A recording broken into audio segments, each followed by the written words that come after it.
দর্শক সুপার 4 এর দ্বিতীয় ম্যাচ, প্রতিপক্ষ ভারত। বাংলাদেশ দলের কাছে স্বাভাবিকভাবে এক্সাইটমেন্ট ম্যাচ, কারণ বিগ ম্যাচ, এই ম্যাচে জিতলেই বাংলাদেশ এগিয়ে যাবে। ইন্ডিয়া সবাই আসলে অনেক এক্সাইটমেন্ট সবার মধ্যেই কাজ করছে, যেহেতু এটা একটা বড় ম্যাচ এবং এই ম্যাচটা জিতলেই বাংলাদেশ কিন্তু ফাইনালে এগিয়ে যাবে এবং বাংলাদেশের জন্য আত্মবিশ্বাস বাড়ানোর ম্যাচও এটা। টুর্নামেন্টে এমন একটা দল যারা ডিফেন্ডিং চ্যাম্পিয়ন, বিশ্বকাপের এই ফরম্যাটের চ্যাম্পিয়ন, তাদেরকে হারানো আসলে চারটিখানে কথা না, তবু বাংলাদেশ বলে কথা শেষ পর্যন্ত লড়াই করে যাবে। বাংলাদেশি ভক্তরা সেটাই মনে করছেন।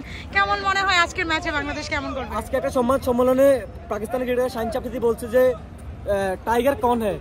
আজকে আমরা ভারতকে হারিয়ে দেখিয়ে দিব হু ইজ টাইগার। আজকে আমরা ভারতকে হারিয়ে দেখিয়ে দিব হু ইজ টাইগার ইনশাআল্লাহ। আপনার কি মনে হয় শাহিন কি টাইগারকে চিনতো না নাকি ইচ্ছা? শাহিন চিনতো। ওরা আমাদের ভারত পাকিস্তান ওরা আমাদের সবসময় আমাদের অবস্থা অপমান করে এসেছে সবসময়। ওরা টাইগারকে পূর্ব থেকে বাংলাদেশকে তারা চিনে না, টাইগারকে তারা চিনে না। আমাদের মানচিত্রের মধ্যে আমাদের সবকিছুতে বাঘের চিহ্ন আছে, ওরা দেখে না, ওরা দেখে তারপরে ওরা টাইগার কোন হ্যাঁ আমাদের কটাক্ষ করেছে। আমরা আজকে তাদেরকে দেখা দিব ইনশাআল্লাহ হু ইজ টাইগার, আজকে দেখা দিব ইনশাআল্লাহ।